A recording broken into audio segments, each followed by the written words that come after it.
Thanks for watching. When this channel hits 1,000 subscribers, we're launching a special giveaway, and one lucky new subscriber will win an iPhone 15 Pro Max. Hit subscribe now so you don't miss your chance. I arrived in Miami 2 days before the storm was supposed to make landfall, carrying a single backpack and the assumption that inconvenience was the worst outcome waiting for me. The trip was work-related, a short contract meeting that had already been rescheduled twice, and I had convinced myself that staying put was easier than competing with thousands of people trying to leave at once. Hotels were still open, flights were technically delayed rather than cancelled, and the city looked functional if strained. From the ride in, Miami felt alert rather than panicked. Electronic signs flashed evacuation advisories, but traffic kept moving in uneven waves. Some cars were packed high with luggage, others driven by people who looked undecided, drifting between exits as if hoping the road would choose for them. I watched neighborhoods change block by block, glass towers giving way to low concrete buildings already boarded in places. Preparation here was routine, not fear-driven. My hotel sat several blocks inland, tall enough to avoid immediate flooding and reinforced for storms common to this coast. The lobby smelled faintly of cleaning chemicals and damp air, a combination I would later associate with false security. Staff moved with rehearsed efficiency, checking names, offering bottled water, explaining backup power in practiced tones. No one mentioned anything beyond weather. I spent the afternoon walking the surrounding streets, learning distances and angles the way I always did in unfamiliar cities. Grocery stores were busy but not frantic. Shelves thinned unevenly, batteries and water disappearing faster than food. People spoke in clipped sentences, phones pressed to ears, conversations ending abruptly. Sirens moved through traffic without urgency, another sound layered into the city's background. What struck me most was how normal it all tried to be. Restaurants stayed open. Music drifted from bars.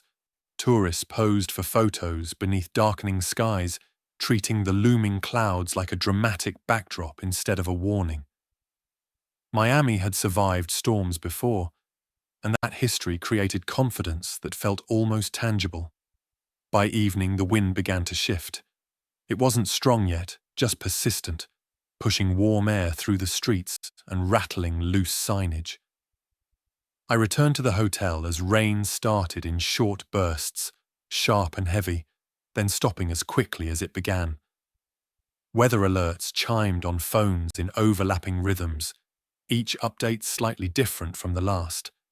I considered leaving then, staring at a map on my phone while the network still worked reliably. Every route north glowed red.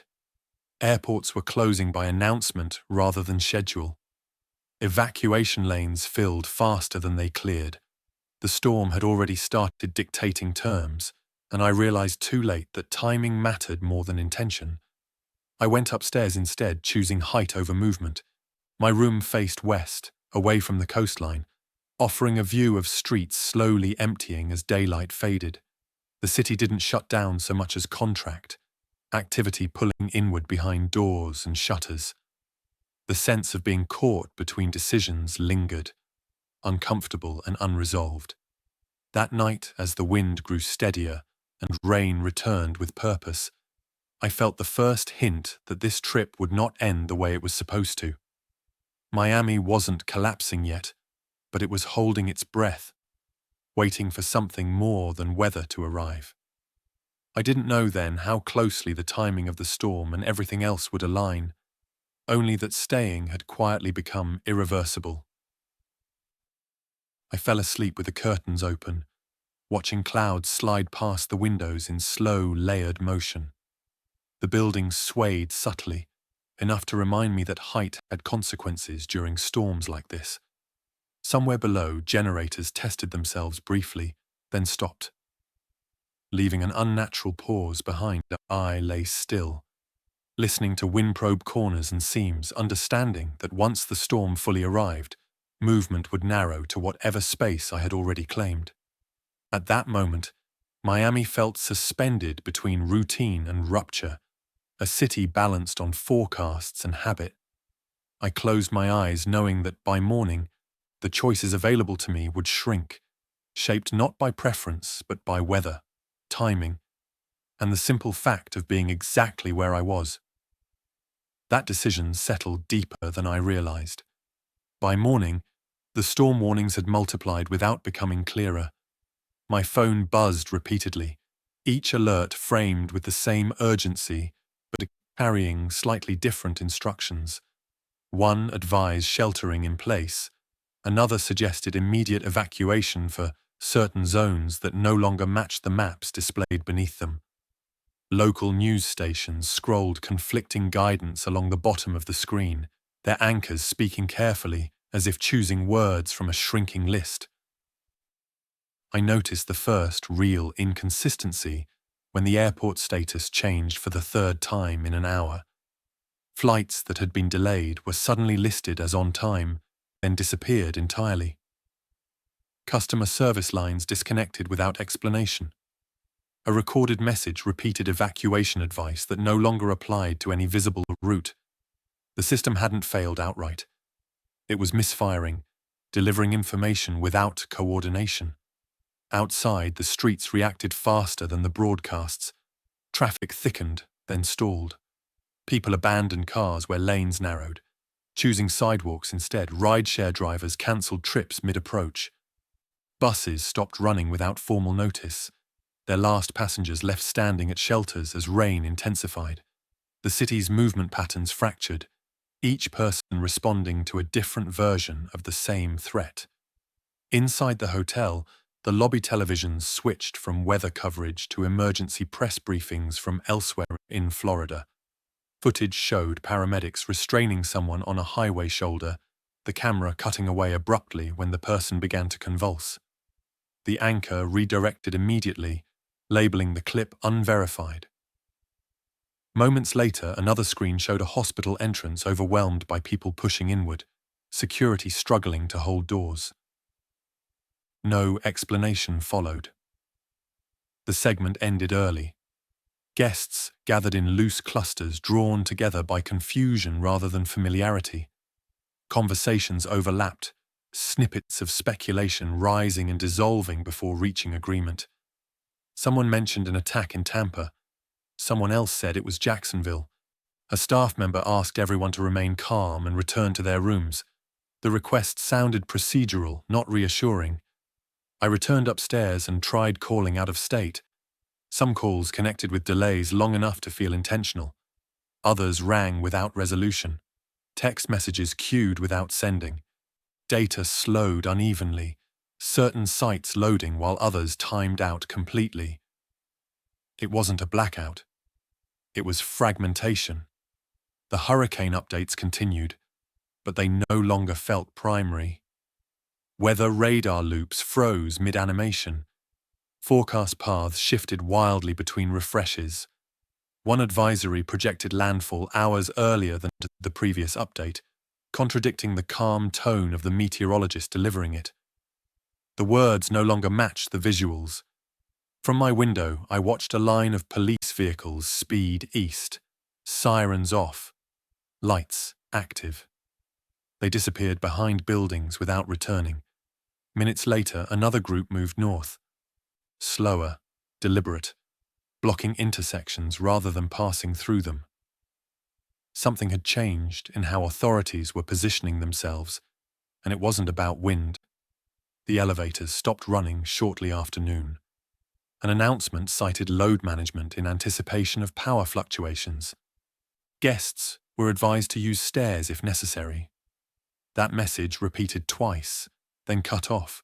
I stood in the hallway listening to doors open and close, footsteps pacing, voices raised just enough to carry. Anxiety had entered the building without a single dramatic moment marking its arrival. I packed my bag deliberately, removing anything unnecessary. Maps were downloaded while the connection held. Water bottles were filled from the sink while pressure remained steady. I left the television on without watching it, using sound changes to gauge when broadcasts shifted abruptly. Each cut felt sharper than the last. At some point, the storm ceased to be the dominant concern. It was still approaching, still dangerous, but it had been joined by something less predictable. Hurricanes follow physics. What I was seeing followed behavior. Late in the afternoon, a final emergency alert appeared, longer than the others, dense with text that contradicted itself halfway through. It ended with a directive to remain where you were and await further instructions. No source was listed. No timestamp accompanied it. When I refreshed the screen, it vanished. The sky darkened earlier than expected, clouds stacking low and heavy over the city. Wind picked up, no longer exploratory, but committed. Rain followed in sheets that erased distance. I stood by the window watching Miami dissolve into grey movement, and understood that the warnings had stopped making sense because the systems issuing them were no longer aligned. The storm was coming regardless. Whatever else was happening had already begun, and with the roads locked, the skies closed, and communication breaking into pieces, the margin for choice narrowed to whatever shelter I could hold through both. I didn't see the lockdown happen. I felt it. The building changed character as the storm arrived, shifting from a place meant for transit into something closed and inward-facing. Wind struck the exterior with a steady force that pressed through concrete and glass. Rain followed in dense waves, drumming hard enough to erase outside detail. Visibility collapsed until the city beyond the windows no longer existed. Power failed in stages rather than all at once. Hallway lights flickered, steadied, then went dark in sections. Emergency strips glowed dimly along the floor, casting long shadows that distorted familiar shapes. The elevators stopped completely, doors sealed at random floors. Somewhere below, a generator coughed to life, then settled into an uneven rhythm that vibrated up through the structure. I moved into the stairwell and began climbing, choosing height instinctively. Lower levels would flood first. Glass would fail outward before inward. Each floor brought stronger wind noise and a sharper sense of exposure. When I reached the upper levels, I found doors already barricaded with furniture, strangers working without coordination, driven by the same conclusion I had reached independently. The storm hit full force shortly after. The building shuddered under sustained pressure, not violent but relentless. Water forced its way through seams around windows, dripping down interior walls in thin, persistent lines. The sound outside became constant, stripping away any sense of timing. Minutes and hours blurred together under the weight of noise. Phones lost signal entirely. Data dropped to nothing. Emergency broadcasts cut out mid-sentence, replaced by static or silence. Whatever coordination still existed beyond the building had fractured completely. We were no longer waiting for instructions. We were waiting for conditions to stop worsening. During a brief lull, I heard shouting from several floors below, sharp and panicked. It ended abruptly, replaced by a single impact sound that echoed up the stairwell. No one moved toward it. The storm enforced separation as effectively as fear did. Everyone stayed where they had claimed space. I secured myself in a maintenance corridor near the top floors, away from windows and open stair landings. It wasn't comfortable, but it was enclosed and structurally supported. I blocked the entrance with a metal cart and shut off the nearest light, letting darkness settle. Noise from the storm masked everything else, which felt like protection and vulnerability at the same time. Hours passed without reference. My sense of time depended entirely on fatigue and hunger. When the wind finally eased slightly, it did not bring relief. It brought a new awareness of how isolated we had become. The storm hadn't driven people together. It had locked us into separate pockets, each one sealed by circumstance. That was when the emergency alert system activated one last time. The message was short, fragmented, and unmistakably wrong. It warned of violent incidents within shelters and advised avoiding contact with injured individuals. The broadcast cut off before offering guidance. There was no follow-up. I sat in the dark listening to the building breathe, understanding that evacuation was no longer an option. Roads were impassable. Communication was gone. The storm had closed the city like a fist, and something inside that closure had turned hostile. When morning finally came, light filtered in through cracks and reflected surfaces, pale and unfamiliar. The hurricane had passed, but the lockdown remained. I didn't know what had happened elsewhere in Miami, only that whatever response might have existed was no longer reaching us. The building had become a container, holding survivors, danger, and unanswered questions in equal measure. I stayed where I was, conserving energy and listening. The storm had done more than trap me. It had sealed the moment when leaving stopped being a choice and became a liability. From that point forward, survival would depend on navigating whatever emerged inside the city, not escaping it. I remained still, conserving breath and attention, letting the building settle around me. Somewhere below, a door slammed once, then nothing followed. That single sound confirmed what silence already suggested. Danger was now internal, moving through shared space, and waiting would require as much discipline as action under conditions that no longer allowed mistakes or hesitation. The worst of the hurricane didn't arrive as chaos, it arrived as pressure. The building absorbed it steadily, each gust pushing against walls that responded with low structural groans. I stayed where I was, braced between concrete and steel, listening to how the sound changed when the wind shifted direction. Sharp impacts meant debris. Long, rolling vibrations meant sustained force. Both carried information. Water intrusion became the next problem to solve. It didn't rush in all at once. It crept, first through hairline cracks around window frames, then under doors where pressure differences pulled moisture inward. I watched it pool along the edges of the corridor floor, thin and reflective, spreading with patience. Flooding isn't dramatic at the start. It's quiet and methodical, which makes it dangerous. I elevated what I could. My bag went onto a maintenance shelf, bolted into the wall. Loose items were wedged higher using broken panels and brackets scavenged nearby. Anything that could absorb water was separated from anything that couldn't afford contamination. I wasn't thinking about comfort. I was thinking about preserving function. The building's drainage systems struggled under the volume. I could hear water backing up through pipes, the pitch of the sound rising as pressure built. Somewhere below, a pipe burst, releasing a hollow rush that echoed upward before being swallowed by the storm. That told me lower floors were compromised. Elevation had already paid for itself. Wind-driven rain reduced visibility even inside. Fine mist worked its way through ventilation gaps, coating surfaces with slick residue. I wiped down my hands repeatedly, maintaining grip awareness. Dropping something in these conditions could cost more energy than it was worth to retrieve. The temperature shifted as power remained offline. Without climate control, humidity surged. Sweat didn't evaporate. Breathing felt heavier, each inhale thick with moisture.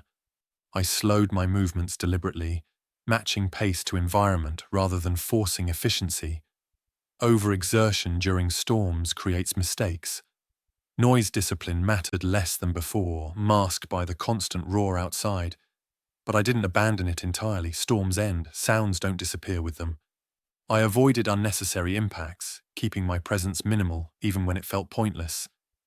Habits maintained under cover hold better when exposure returns. At one point, a window several floors above shattered. The sound cracked through the building like a gunshot, followed by the whine of wind entering a new path.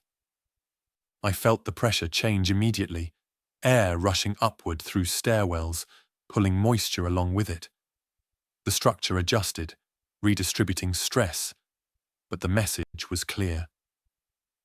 External barriers were failing incrementally. I checked my position again, confirming no direct airflow crossed my space. Corridors perpendicular to wind direction held better. Corners mattered. So did mass. Concrete absorbed force more predictably than glass. I repositioned slightly, choosing depth over convenience. Time dissolved into sensation. My awareness narrowed to physical feedback, vibration intensity, water level, air movement. I ate sparingly, small amounts to maintain focus without triggering thirst I couldn't immediately satisfy. I drank measured sips, tracking intake mentally. Storm survival is resource survival, even before anything else goes wrong. When the wind peaked, the building leaned just enough to be noticeable. Not dangerous, but unsettling. I grounded myself by pressing a palm flat against the wall, feeling the steadiness beneath surface motion. Structures designed for hurricanes flex. That flexibility is what keeps them standing. Hours later, the noise began to thin. Not silence, but variation. Gusts broke into intervals. Rain lost its sideways force and began falling downward again. The building exhaled, releasing tension through a series of pops and settling creaks. That transition mattered. It marked the end of immediate environmental dominance. I didn't move right away. Storm aftermath is when people make mistakes, assuming danger has passed because sound has changed. I waited, listening for secondary failures. Collapsing ceilings, cascading water, electrical surges. Nothing followed. When I finally shifted position, it was with care, testing footing before committing weight. The floor was slick but stable, the corridor held. The building had survived the first trial. The storm had not trapped me in comfort. It had compressed me into a smaller, harsher version of safety. That distinction mattered. Shelter had kept me alive, but it had also removed every easy option. As the wind receded and the water settled into stagnant pools below, I understood that riding out the hurricane had only been the beginning. What followed would unfold without the cover of weather. And whatever shared this building with me had endured the same trial under far less controlled conditions. The first sign wasn't visual, it was behavioral. Sound inside the building shifted from reactive to intentional. Footsteps no longer moved in quick bursts followed by stillness. They became steady, unhurried, pacing the same stretch of floor again and again. Someone was awake below me, moving with purpose rather than fear. I stayed still and listened. The storm had muted the city, but the building now amplified internal noise. Voices carried upward through the stairwell. Low and strained, cutting off mid-sentence instead of resolving. I heard a door open, then close harder than necessary. Something metal struck concrete and slid rather than bounced. That detail mattered. Dropped objects bounce when hands let go accidentally. Sliding meant force. I waited for escalation. It came as a shout, short and sharp, followed by a sound I couldn't immediately place. It wasn't a scream. It was a sudden intake of breath that never released. Silence followed, dense enough to feel physical. Minutes passed. Then movement resumed. Heavier this time. Footsteps dragged slightly, uneven in rhythm. I shifted closer to the stairwell entrance without exposing myself, lowering my angle to reduce silhouette. From where I crouched, I could see part of the landing below through the rail gaps. A man stumbled into view, gripping the wall as if balance required negotiation. His clothes were soaked, streaked with something darker than rain. He pressed his shoulder into the concrete and slid downward until he was sitting, legs folded awkwardly beneath him. His head hung forward, chin touching chest. Someone else appeared behind him, keeping distance. The second person spoke, words clipped and urgent, but whatever response they expected didn't come. The seated man's hands twitched, fingers flexing against the floor in small, repetitive motions. He didn't look injured in any way that explained the behavior. The second person reached out and immediately recoiled. The reaction was instinctive, fast, followed by a retreat that bordered on panic. They backed away, eyes locked on the man, voice rising despite attempts to control it. I couldn't hear the words clearly, only the shape of alarm. The seated man lifted his head slowly. His posture straightened without effort, as if a decision had been made somewhere behind his eyes. When he stood, it was too smooth. No hesitation. No adjustment for pain. He turned toward the voice, mouth opening wider than necessary, jaw trembling, as if struggling against its own limits. The second person ran.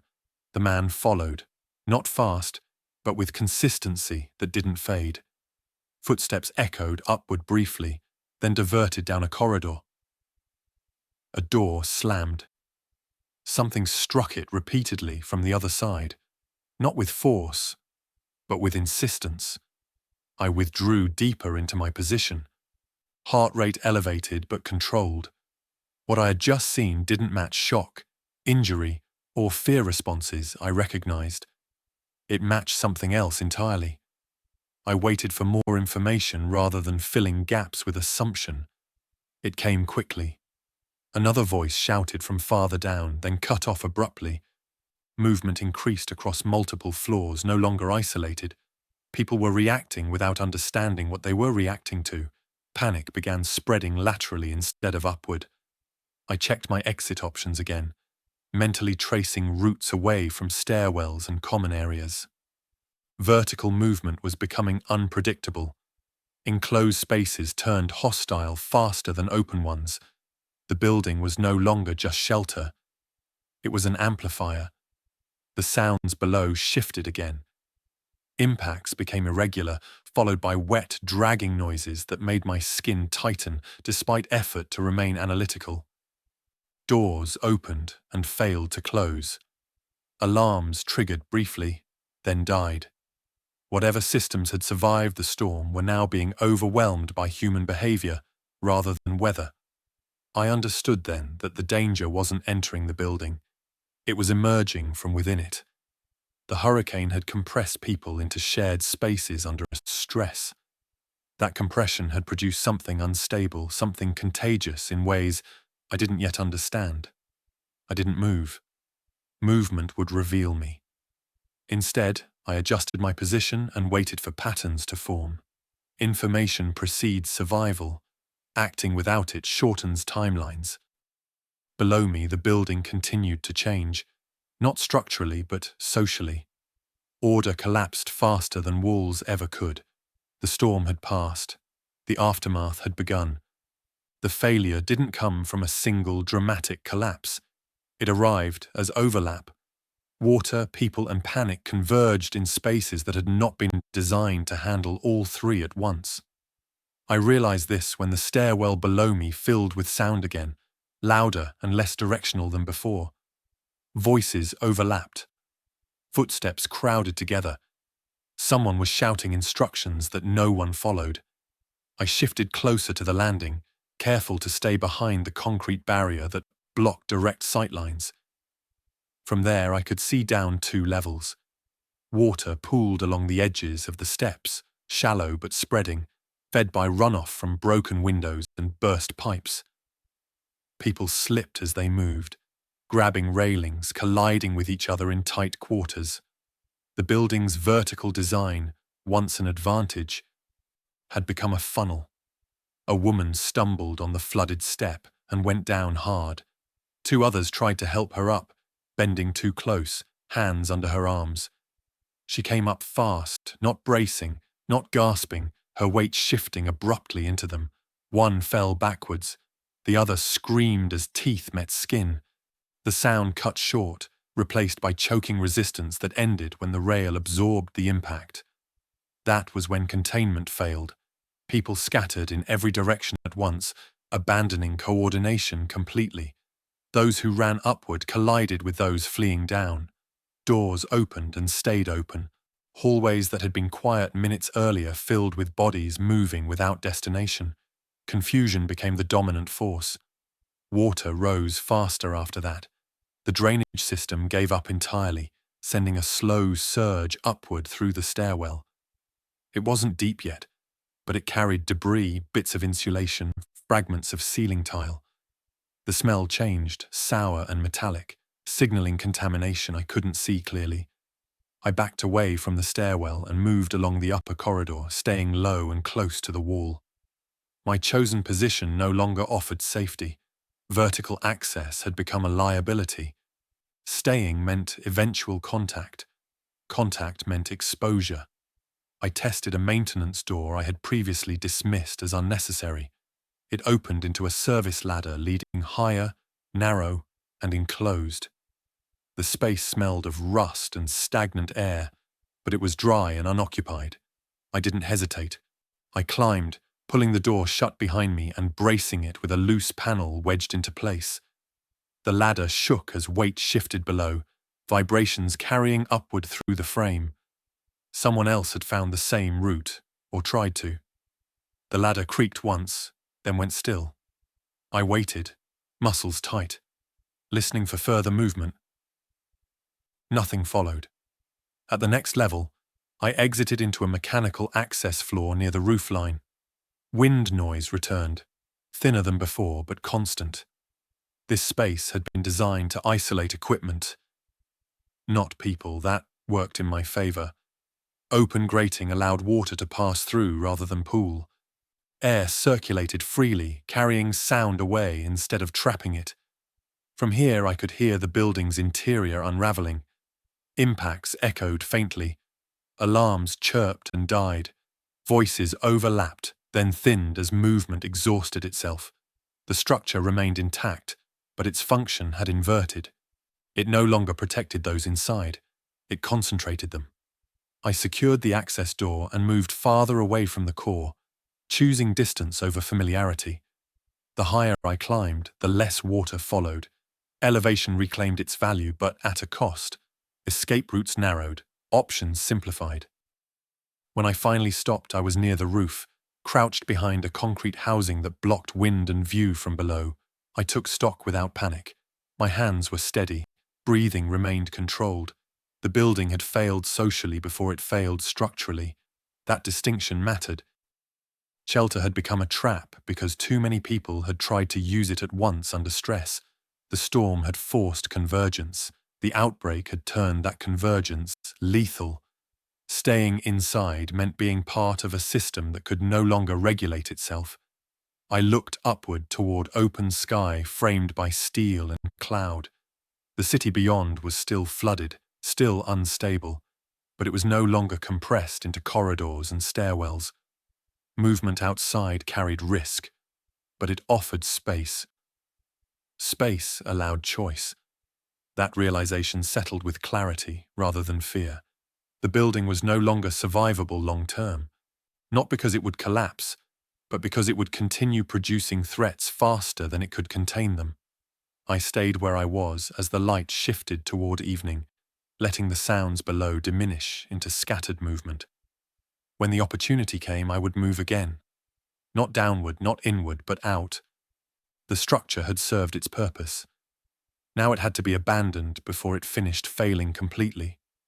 When I finally emerged onto the roof, the city looked unfamiliar in ways distance alone couldn't explain. Miami hadn't been destroyed so much as rearranged. Streets had become reflective channels, their original paths visible only by the tops of submerged cars and traffic lights leaning at odd angles. Water moved slowly between buildings, carrying debris without urgency, as if the city were exhaling after holding its breath too long. I stayed low at first, scanning for movement that didn't belong to the environment. Wind still pushed mist across the rooftops, blurring edges and muting sound. The infected moved poorly in water, that much was immediately clear. They waded without strategy, stumbling when depth changed, arms sweeping wide for balance rather than reach. That limitation mattered. It created patterns I could predict. Getting down from the building required commitment. Ladders were slick, metal surfaces coated with residue left behind by receding rain. I tested each rung before shifting weight, choosing a route that kept me away from open stairwells and visible facades. When my feet finally touched a lower rooftop, the waterline was close enough for a smell, carrying a sour mix of fuel, rot, and salt. Movement through the flooded streets demanded patience. I didn't wade unless I had to. Floating debris hides hazards, and water conceals depth poorly when shadowed by tall structures. Instead, I moved along elevated edges, hopping between steps, planters, and submerged barriers that broke the surface just enough to support weight. Balance mattered more than speed. I learned quickly how sound behaved here. Water amplified some noises and swallowed others. A splash travelled farther than footsteps. Metal striking metal echoed unpredictably.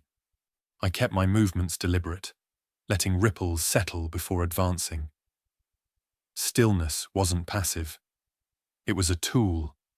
The infected clustered where currents funneled them, collecting against obstacles without awareness. They followed noise rather than sight, turning slowly towards splashes even after the source had moved on. I used that, redirecting attention by tossing debris into open water before slipping past along a quieter line. Control didn't require confrontation, only timing. Heat returned quickly once the rain thinned. Sunlight reflected off water and concrete, trapping warmth between buildings. Sweat became constant, making grip unreliable. I slowed further, conserving energy and avoiding unnecessary exposure.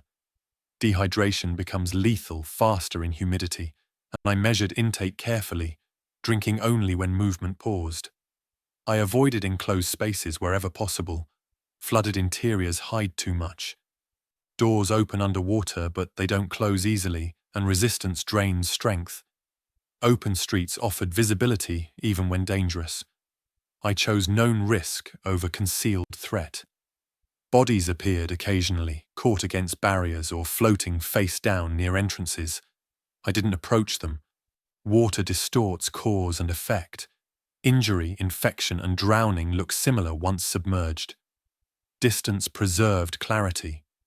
As I moved farther inland, the water depth varied unpredictably. In some areas, it barely covered ankles. In others, it swallowed ground floors completely. I watched how debris settled to judge depth before committing. Lighter objects floated higher. Heavier ones marked shallows when partially exposed. Reading water replaced reading streets. The city sounded different now. Not loud, not silent, but hollow. Wind carried across open spans without interruption. Sirens lay abandoned mid-note, frozen when power failed. The absence of engines made every other sound stand out too clearly. I reached a cluster of buildings that rose from the flood like islands, their lower levels compromised but upper structures intact. From there I paused, reassessing direction. Staying near the coast meant deeper water and more debris.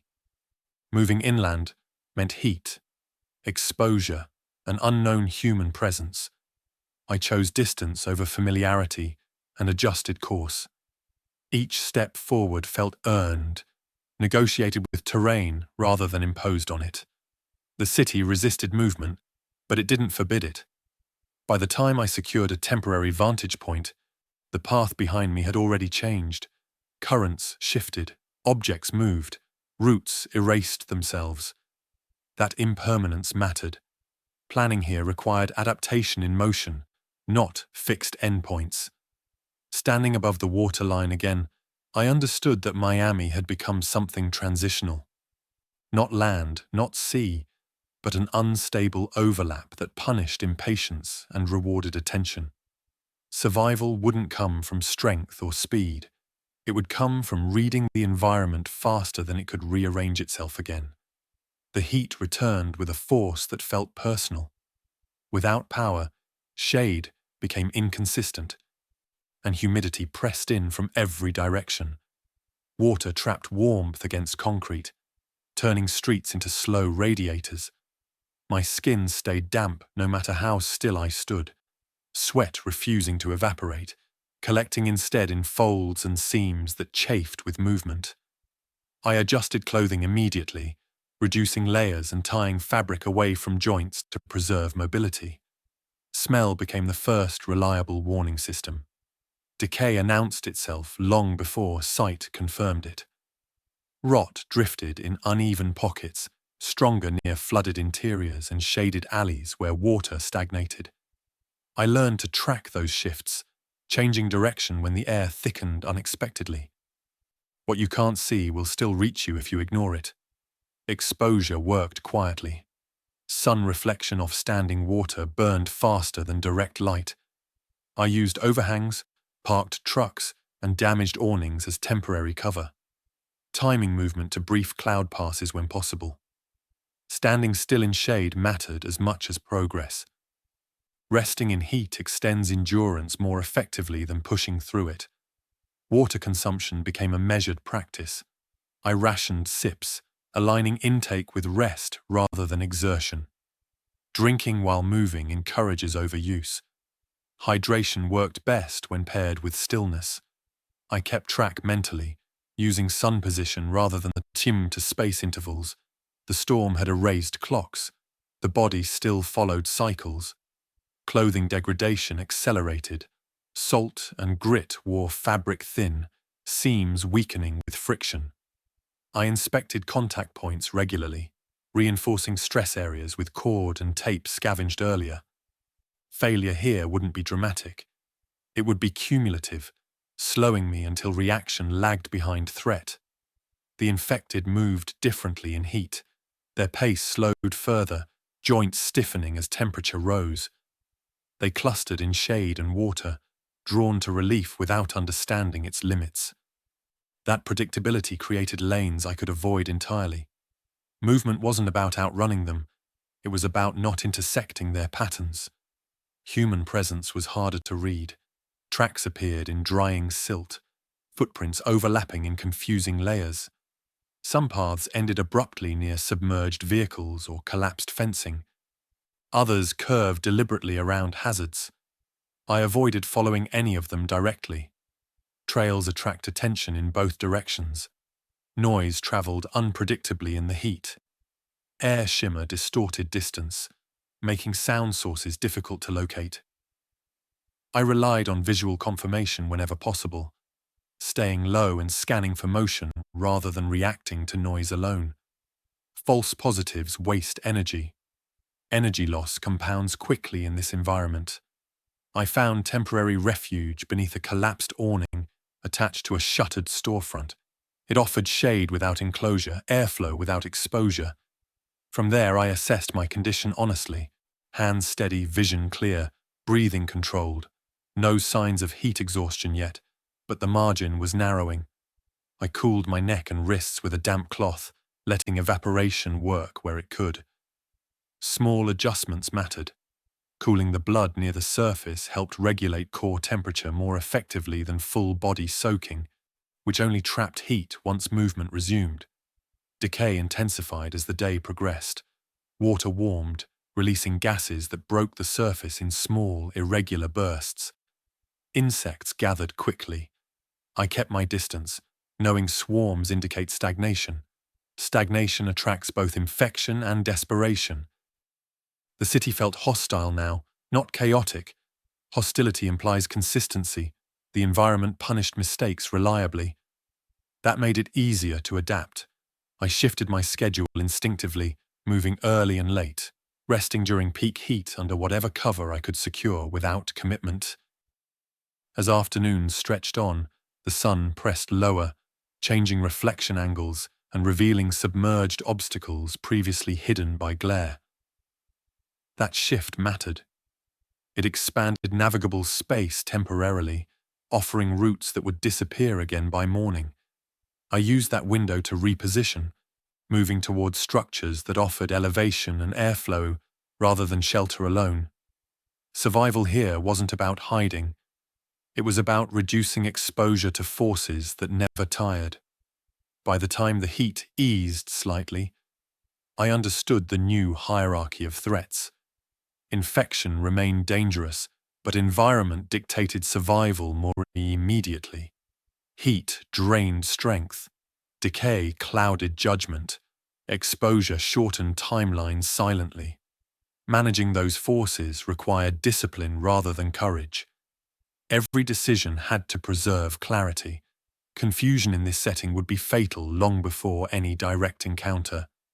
I adjusted priorities accordingly, letting the city dictate pace while I dictated direction, staying alive by respecting the pressure it applied rather than resisting it outright.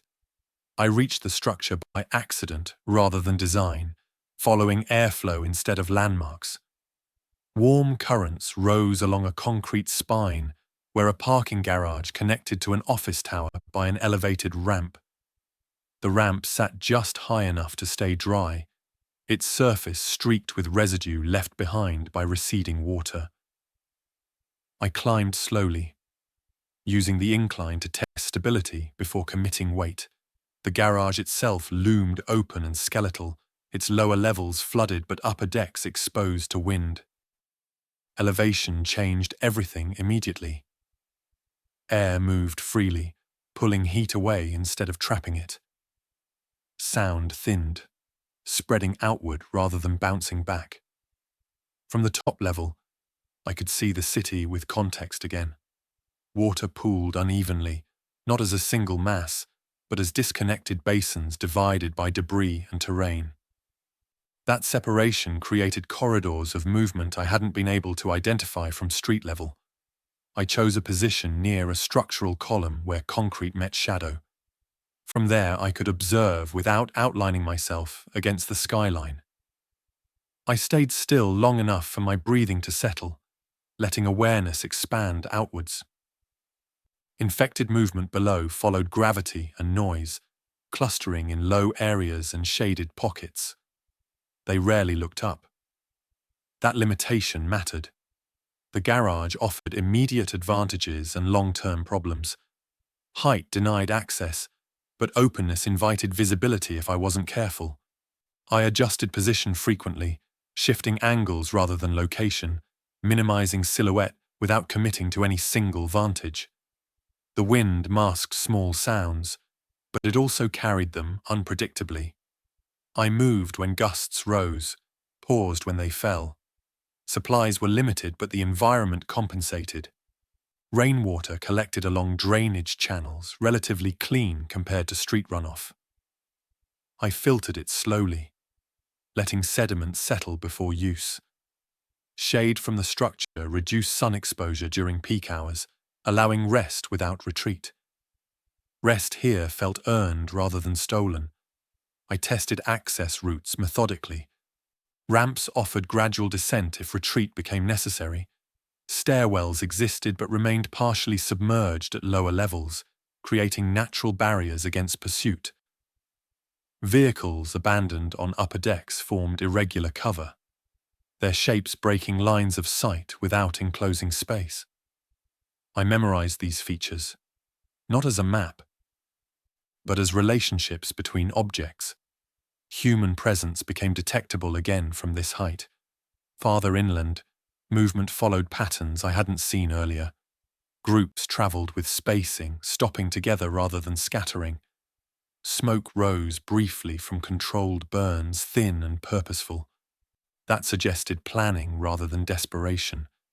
I noted distances and orientation without committing to direction yet. Night approached differently here. Instead of darkness swallowing everything at once, light receded in layers. Reflections softened. Heat bled away gradually. I used the transition to reorganize, consolidating gear and adjusting clothing for cooler airflow. Elevated wind chills can drain energy faster than heat if ignored. I slept in short intervals, waking to check position without moving far. The garage amplified little, making it easier to distinguish new sounds. When something clanged below, it carried upward cleanly, then dissipated. I catalogued those moments, separating random debris movement from deliberate action. Morning brought clarity. Sunlight revealed drying paths through the flood, narrow but usable. From above, I could see where water would retreat next, leaving exposed ground that hadn't been accessible before. Timing mattered.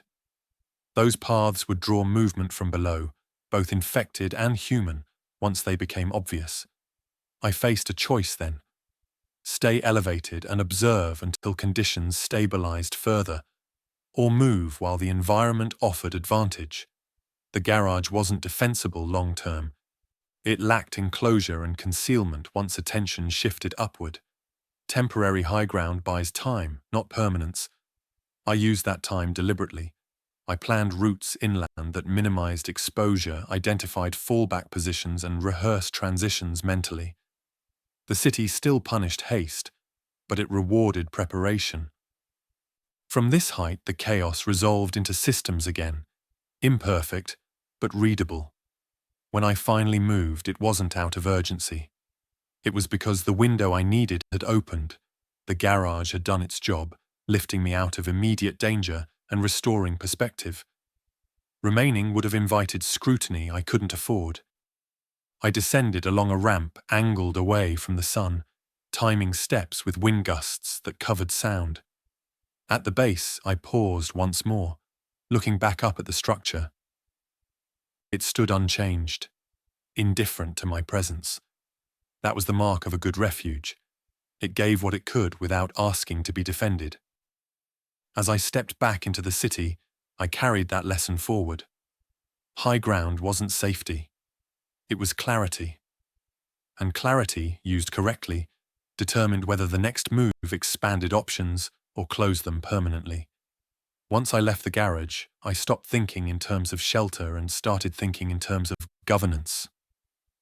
Not authority, not control over others, but rules that governed my own movement.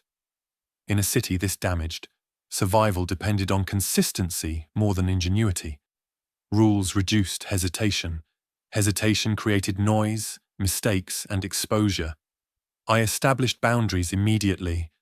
Certain areas were off-limits regardless of what they might contain. Flooded interiors stayed closed. Narrow alleys with limited sightlines were avoided entirely.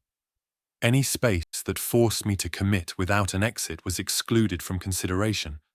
The city offered more routes than it seemed at first glance, provided I accepted that some were simply unusable. Timing became the first rule. Movement happened early and late, never during peak heat. Midday was reserved for rest, equipment checks, and observation.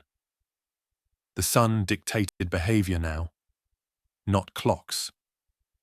I used shadow length to measure progress, advancing only when light angles reduced glare and reflection off standing water. Water management followed. I identified sources that could be accessed without full immersion: rooftop runoff, elevated drainage points, and isolated pools refreshed by recent rain. Anything connected to stagnant street water was rejected. Collection happened quietly, containers filled slowly to avoid splash. Purification was procedural, never rushed. Shortcuts here ended stories. I limited how often I stopped. Frequent pauses attract attention, especially in open areas. Instead, I moved between predetermined rest points, places offering shade and partial concealment without enclosure. Each stop had a purpose. Wandering became prohibited behavior. Noise rules were strict. Nothing was dropped. Nothing scraped. Contact points were controlled with fabric or skin rather than hard surfaces. If a movement risked sound, it was deferred. I accepted slower progress in exchange for predictability. Speed without control was indistinguishable from panic. I created engagement rules as well. Infected were to be redirected, not confronted. Human contact was to be avoided unless terrain forced proximity. Observation replaced interaction. Decisions were based on patterns, not individuals. Emotion was excluded from assessment entirely. Load discipline mattered. I reduced carried weight incrementally, reassessing after each rest cycle. Items that hadn't been used since the last stop were evaluated honestly. If they didn't justify their presence by function, they were abandoned. Carrying potential value is still carrying weight. I avoided establishing a permanent base. Staying too long invited attention and required defense. Instead, I adopted a rolling perimeter mindset, treating each location as temporary by default. Nothing was arranged for comfort. Comfort encourages staying.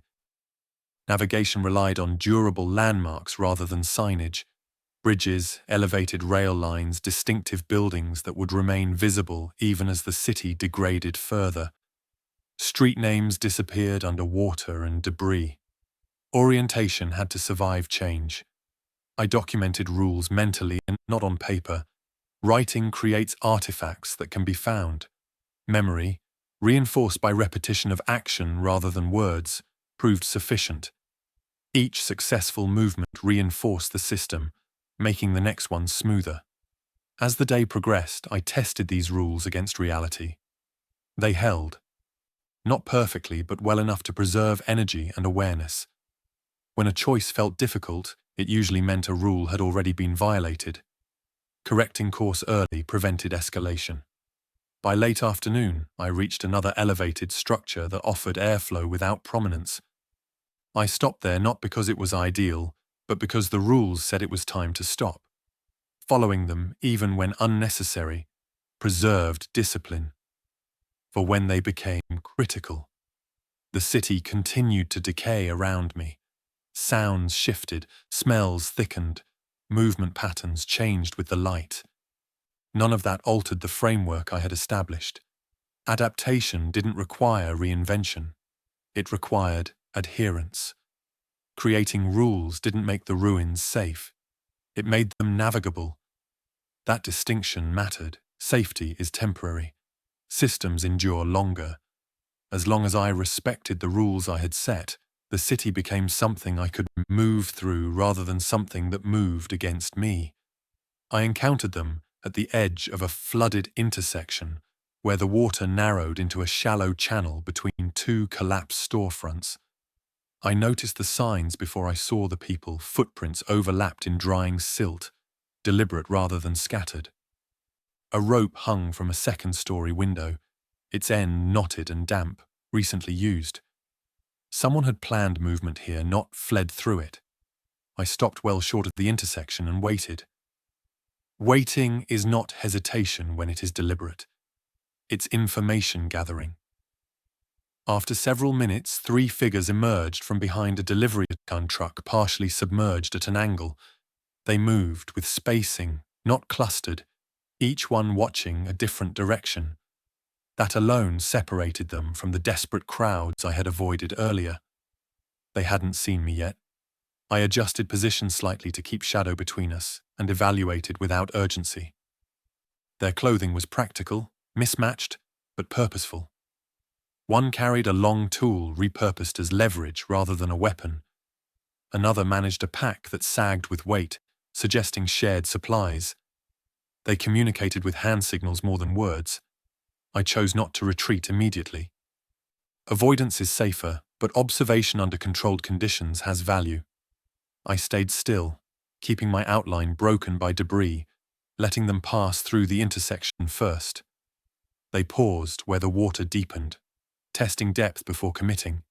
When they moved again, it was together, but not tightly. The infected appeared seconds later, drawn by the same path. 2 of them stumbled into the channel, slowed by resistance. The group reacted without panic. One member struck metal against concrete once, sharp and directional. The sound pulled the infected away just long enough for the others to clear the crossing. It was efficient, minimal energy, no shouting. I stayed silent. Engaging would have collapsed the distance that protected both sides. When the group reached higher ground, they stopped again, checking their rear before continuing inland. They didn't search rooftops. They didn't scan windows. They assumed nothing about unseen observers. That restraint impressed me. As they moved off, I noted their route. It aligned with the same inland corridors I had identified earlier, paths shaped by elevation rather than familiarity. That convergence wasn't coincidence. It meant survival logic was starting to standardize among those who lasted. I resumed movement after they were gone, crossing the intersection alone.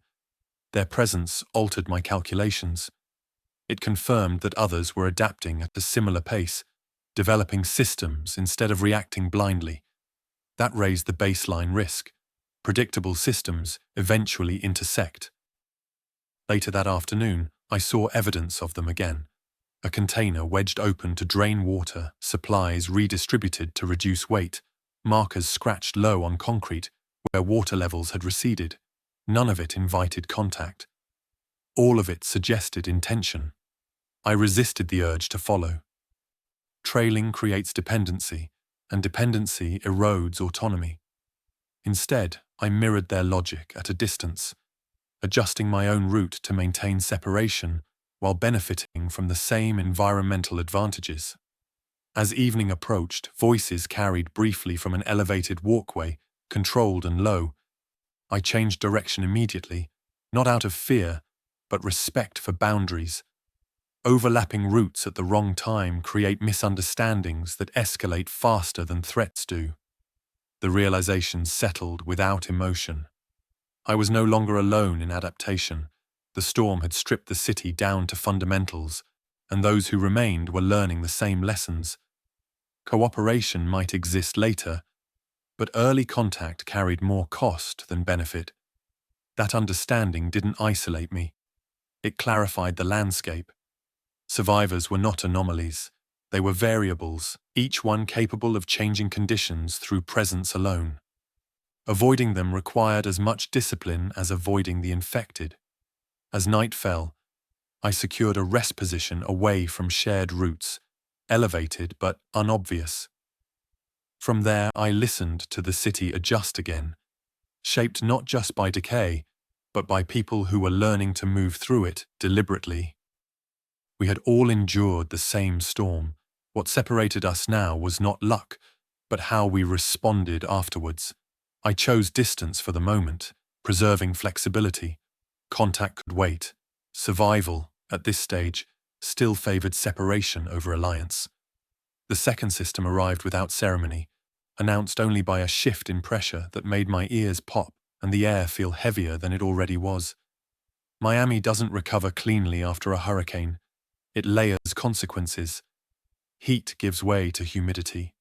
Humidity feeds storms, and storms reactivate everything left unresolved.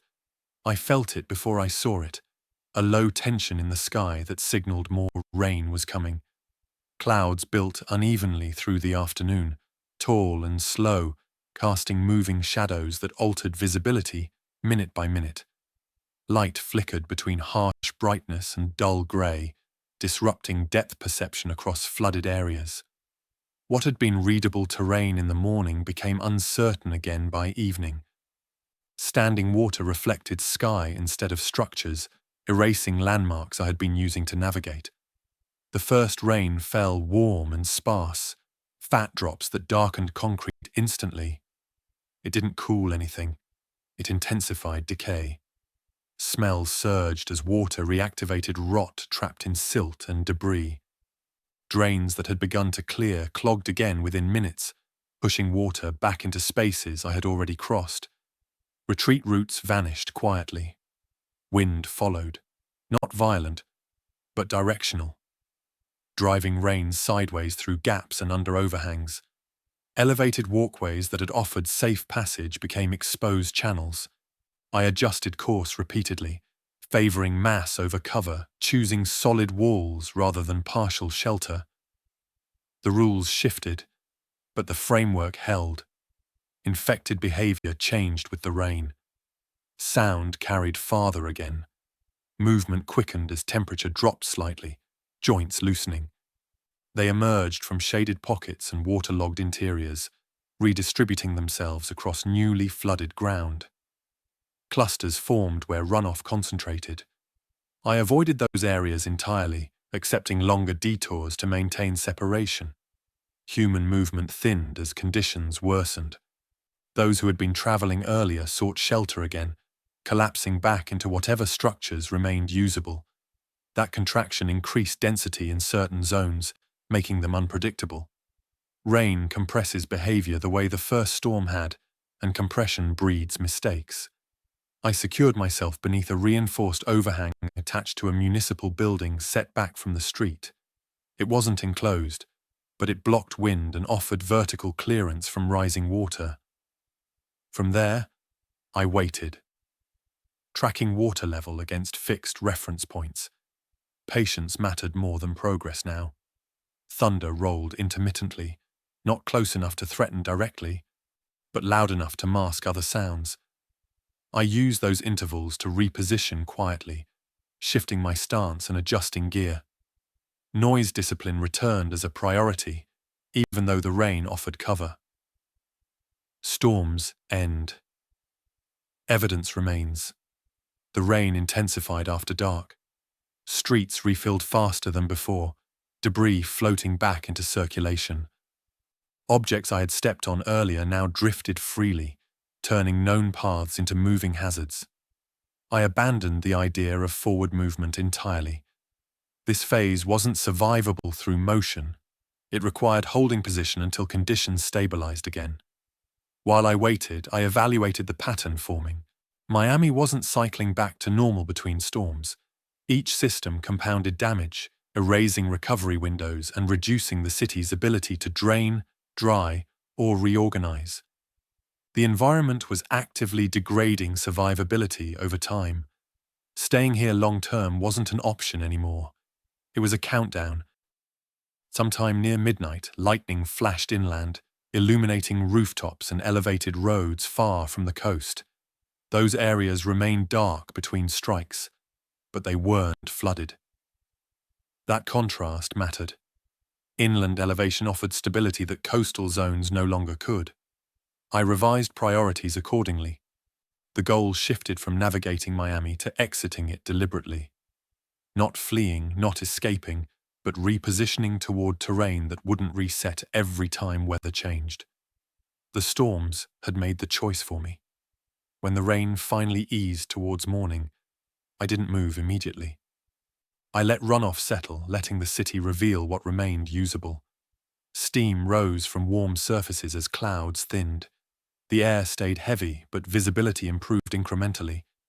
The second storm had confirmed what the first had suggested. Miami was no longer just dangerous. It was unstable in a way that punished endurance. Each day here would require more effort for less return. As light spread again, I gathered myself and prepared to move inland at the first viable window. The storm after the storm hadn't trapped me. It had clarified the boundary. Survival would continue, but not here, and not by waiting for the city to recover something it could no longer support. I noticed the first signs inland before I saw any people. The environment changed in ways that decay alone couldn't explain. Debris had been moved intentionally, not just pushed aside by water. Paths cut through silt followed elevation lines rather than convenience, curving around low ground instead of crossing it. Someone had studied the terrain and adjusted their movement accordingly. Smoke appeared in controlled columns, rising briefly before thinning out instead of lingering. Fires were small, efficient, and extinguished deliberately. That kind of restraint only comes from planning. Desperation burns hot and obvious. This was different. I approached cautiously, staying downwind and using broken structures as visual cover. From a low rise near a partially collapsed overpass, I observed movement along an inland service road. People traveled in pairs, never alone, never clustered. Spacing remained consistent. When one stopped, the other covered a different angle without being told. They weren't armed heavily, but they were organized. Sound discipline confirmed it. Voices stayed low and infrequent. Tools were used sparingly, tasks completed without unnecessary repetition. I watched one person redirect infected with a single metallic strike against concrete, then move immediately while the sound carried elsewhere. The maneuver was practiced, not improvised. The area they occupied had been chosen carefully. It sat high enough to stay dry during storms and close enough to remaining infrastructure to support scavenging without exposure to flood zones. Access routes were limited and observable. Vehicles had been disabled intentionally, blocking approach paths rather than waiting to be obstacles by accident. I didn't move closer. Distance preserved choice. Instead, I catalogued patterns, Shift changes, movement cycles, rest intervals. These weren't random survivors who had found each other by chance. This was a group that had stabilized long enough to think beyond the next hour. That stability changed the equation. Isolation had protected me in the city, but inland organization offered sustainability. Water access appeared controlled, shade was deliberate, waste had been managed rather than abandoned. All signs pointed towards a group planning for continuation rather than escape. I also noted boundaries. Certain areas remained untouched despite potential resources. That suggested rules, enforced limits that prevented overextension. Groups that survive longer understand that territory matters more than possessions.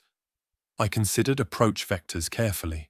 Direct contact carried risk, but so did prolonged observation. Being seen first without context could frame me as a threat rather than a variable. Timing mattered. Initial impressions set tone faster than explanations ever could. I adjusted my route to parallel their perimeter without intersecting it, maintaining visual confirmation while avoiding detection. The goal wasn't to join them yet. It was to understand whether their organization was flexible or rigid. Rigid systems break under pressure. Flexible ones adapt. As afternoon wore on, I observed a controlled relocation. Supplies moved inward, not outward, anticipating weather shifts. People rotated tasks without discussion. Leadership wasn't visible, but coordination was. That implied trust built over time, not authority imposed recently. I recognized something important then. Survival had moved past the individual phase here. This group represented the next stage, where systems replaced improvisation. Ignoring that shift would eventually isolate me beyond viability. I withdrew before dusk, not because I had learned everything, but because I had learned enough. The inland zone offered structure without spectacle, order without visibility. That balance was rare and fragile.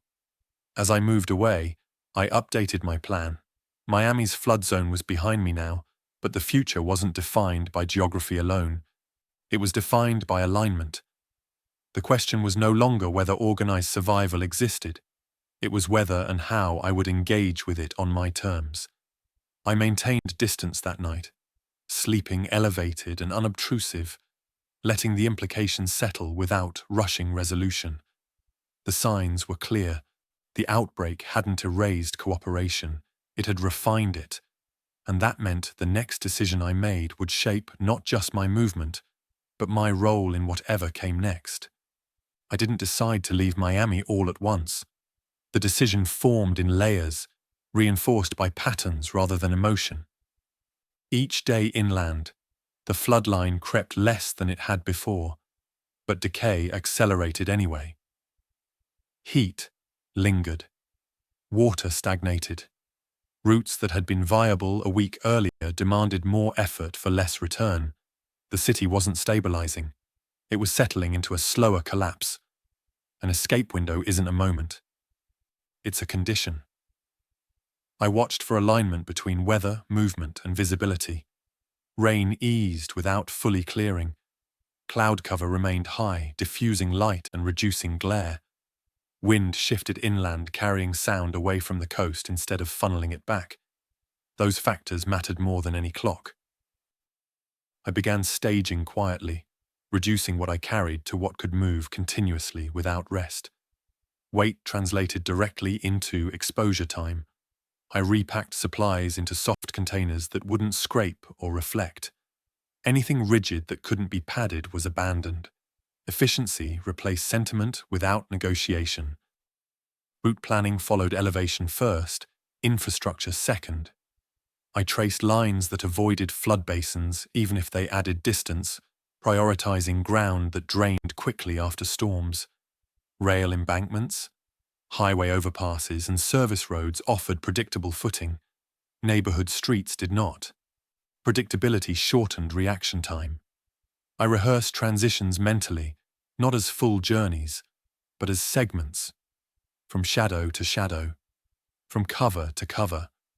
Planning the entire route at once invited fixation. Segments allowed adjustment without emotional friction. If one failed, the next could be recalculated. Infected activity inland followed diurnal shifts rather than storm cycles. They clustered near shade during heat and drifted outward during cooler hours. I timed movement against those patterns, leaving before activity redistributed and stopping before it condensed again. Movement happened early. Rest late. Human presence required different timing. Organized groups moved with purpose during daylight, securing resources and adjusting positions. I avoided their cycles entirely, traveling when they consolidated rather than expanded. Distance preserved neutrality. The final confirmation came when I reached a ridgeline overlooking a drainage canal that still flowed, clear enough to reflect sky rather than debris. Beyond it, ground rose gradually, vegetation thickening where saltwater hadn't reached. That gradient marked the edge of Miami's influence. Past it, the environment shifted from hostile to manageable. I waited there until conditions aligned full. Clouds thickened again, flattening contrast. Wind masked sound. Visibility shortened without disappearing. That balance created anonymity. I crossed the canal using debris already positioned by earlier floods, testing each step before committing weight. Water stayed below knees. That mattered. Once across, I didn't look back immediately. Turning too soon creates hesitation. I continued inland until terrain forced a pause, then stopped beneath tree cover and assessed. The air smelled different here. Less rot, more earth. The change was subtle but undeniable. The escape window closed behind me without ceremony. Movement routes erased themselves quickly as light shifted and water redistributed.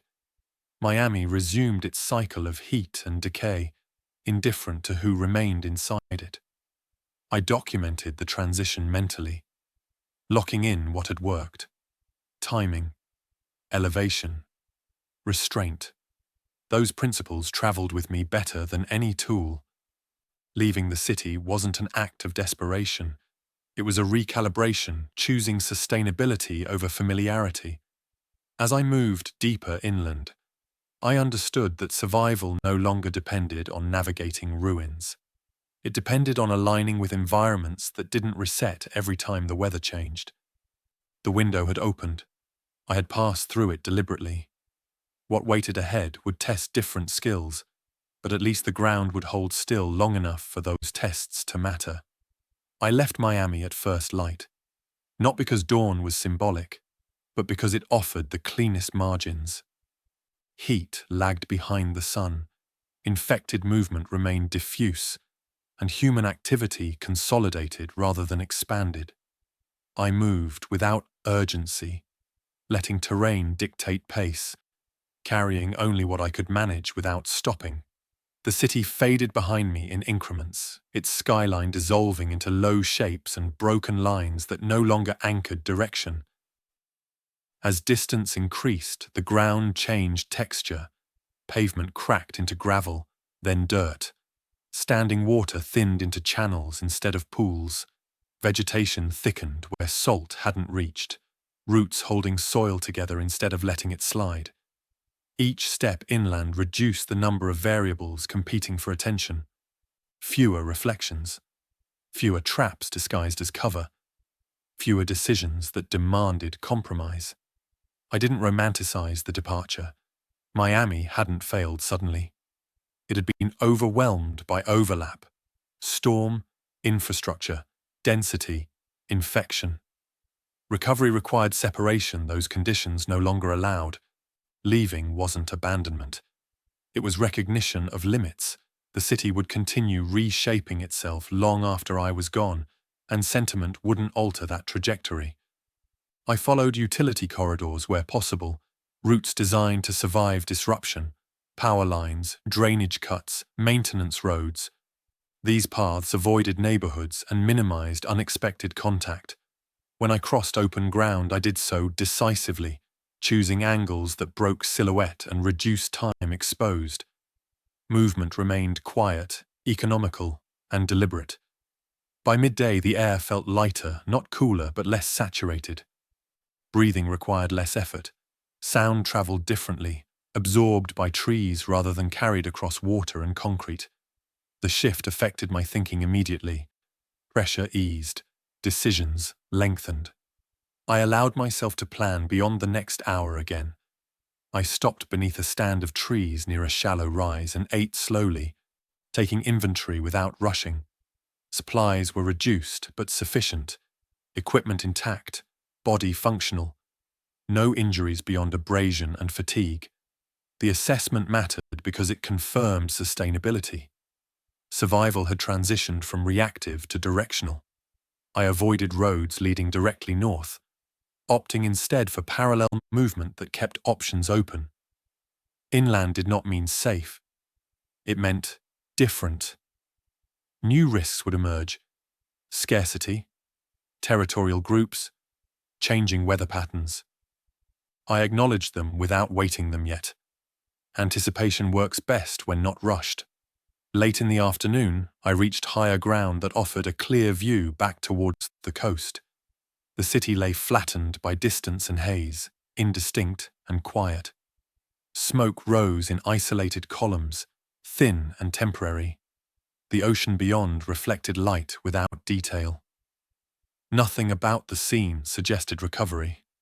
I didn't stay long. Looking back fixes position and fixation invites return. I turned inland again, letting the city exit my awareness gradually rather than ceremonially. Continuity mattered more than closure. As evening approached, I chose a rest position away from obvious travel lines, elevated enough to avoid runoff and sheltered enough to reduce exposure. I prepared without habit, rechecking assumptions formed under different conditions. What had worked in Miami would not always apply here.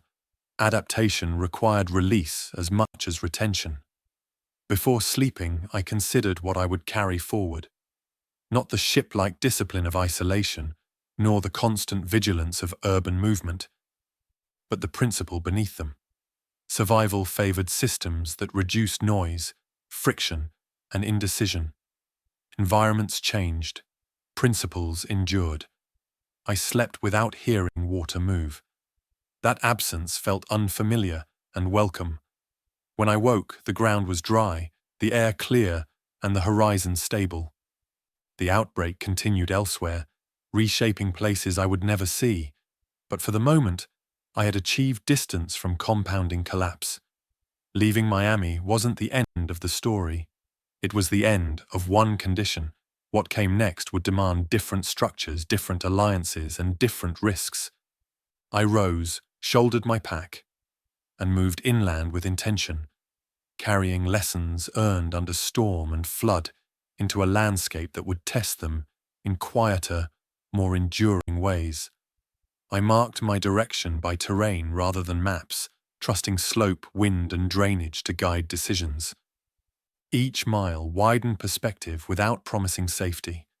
The future remained uncertain, but it was no longer compressed by water and walls. That space alone justified the move and steadied my resolve beyond the next ridge ahead quietly.